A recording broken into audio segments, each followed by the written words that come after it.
is Tommy Tallarico. I've been a video game composer for over 28 years, and I'm the creator of Video Games Live. My two greatest loves growing up were always video games and music. And when I was 10 years old in the 70s, I used to take my dad's big cassette recorder and I'd bring it down to the local arcade and I'd record all my favorite video game sounds and video game music. And then I'd take it home and I'd record all my favorite video game systems like my Intellivision and Atari. And I would splice the tape together. And then I would invite all my neighborhood friends over. I'd charge them a nickel and I would play the tape. I'd jump up in front of my television set with my favorite video games behind me, and I'd grab my guitar and I would play along with the cassette tape and the TV. So that was, Video Games Live is nothing more than a manifestation of a 10-year-old boy's dream 40 years ago. We do about 50, 60 shows a year all over the world. In fact, we have a Guinness World Record for the most shows ever done by a touring symphony show. Tonight will be 462. So, and then we also have another Guinness World Record for the most people to ever see a symphony show live. 752,000 people we did in Beijing, China.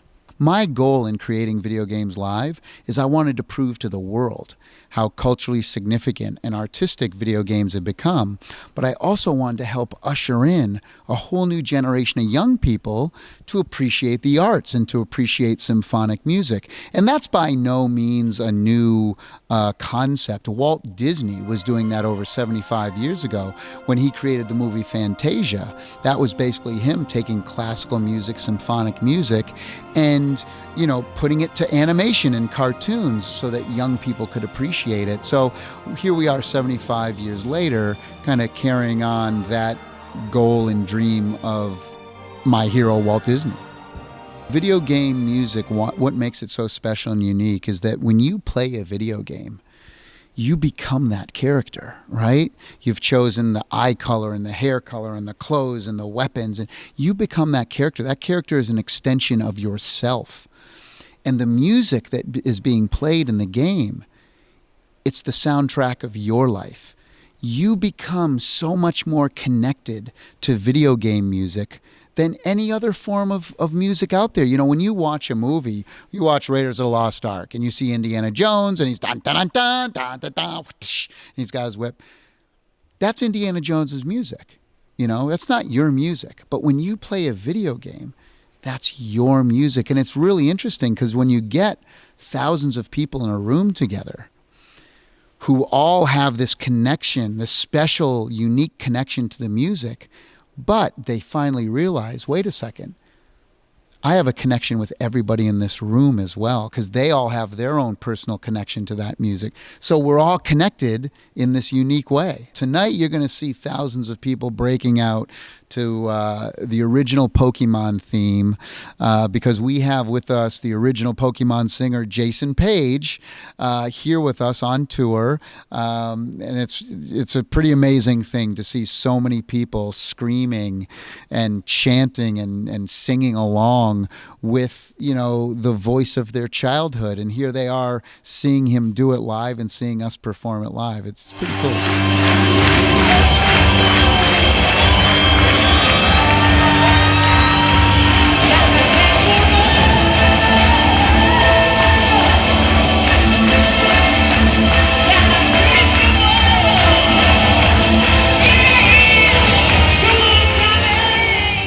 Singer of the Pokemon theme song, Gotta Catch 'Em All, Jason Paige. I am the surprise encore.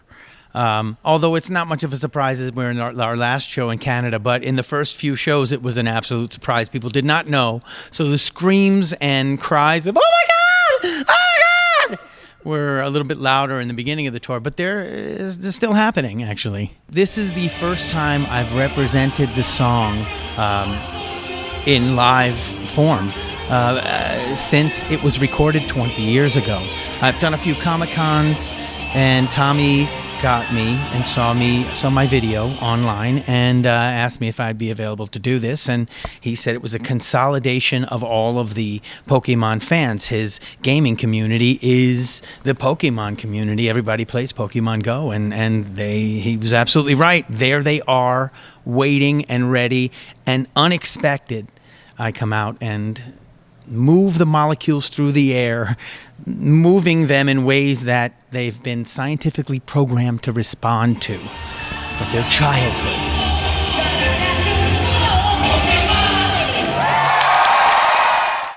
I'm Russell Brower, and I'm the former director of audio and one of the composers from Blizzard Entertainment. I'm still a composer, and I'm really thrilled to be here in Canada for my very first visit. I'm a guest conductor. I'm doing a couple of pieces that hopefully will be familiar to the Blizzard fans out there. And it's just always really a great time to be connected to this show and see families come together to see a symphony play. It's huge for me. I love it. Did you ever think video games would be such a huge part of really just everybody's life? None of us knew, I don't think. We knew it was big for us. Growing up, it was like, of course, video games. And I love technology and I love music. And so putting art and technology together is nirvana for me. So this is it. I mean, and you come full circle and meet the audience. Perfect. It combines the aspects of a rock concert and of course a classical music thing. And I love seeing the families together because I think there's a whole generation of people that have grown up and maybe have never attended a symphony concert. And there may be adults in those people's lives or caregivers or guardians that are just not sure whether their child is spending their time wisely on video games. And when they come to this show, they begin to realize that video games can be art, and often they are. And the cream of that art is represented in shows like we're going to have tonight.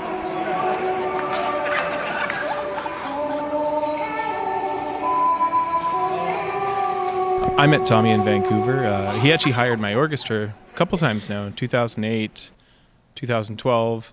And I played the cello, and I contracted my own orchestra. Then eventually I said, well, God, I'd love to conduct one day. And we were talking about taking my orchestra on the Canadian tour. It didn't work out because it's just too expensive to take people across Canada that far. But then he goes, well, I'm looking for a Canadian conductor. And I'm like, well, may I join the club? So he hired me on, and it's been fantastic ever since. It's been go, go, go.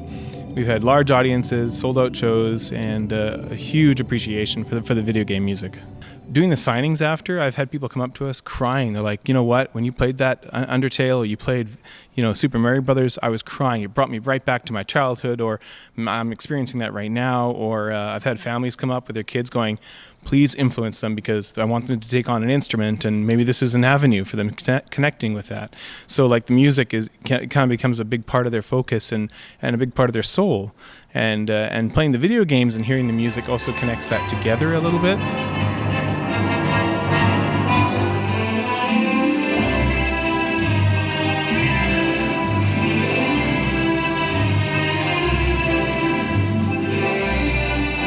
So if you're interested in bringing video games live to your city, get on our website, videogameslive.com, and you can join up and say, where do you want us to play? And we compile a list of that, and we send it to those cities, to the orchestras and to the promoters, and say, hey, look, all these people want us to come. So that's a great way to do it. But also check out our Level 6 album. It's coming out in October, so all of the rewards that we've offered through Kickstarter will still be available all the way up until the time the album comes out in October. So if you go to videogameslive.com, look for that Level 6 Kickstarter, and you can join in on the fun. Even though you might have missed the original Kickstarter, you can still join in and be a part of it.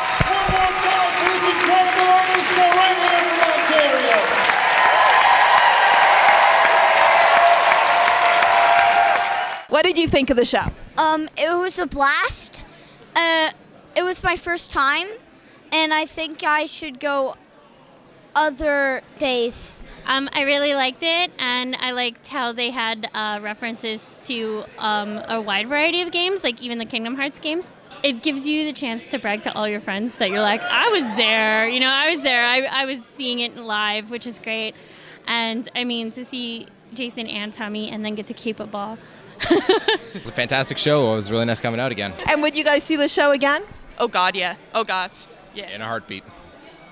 Awesome. I've been going to the Kitchener show ever since they've been here, so that's 4 years, and I love it every single time. It was actually pretty awesome since it's the first time that I've ever been here. It was a fantastic show. Like, brings back a lot of memories from all the normal Nintendo games and up till even Pokemon, and even the Disney stuff was amazing. It's just phenomenal. My mind's blown, so it was great. Do you want to come see this again? 2 million more times.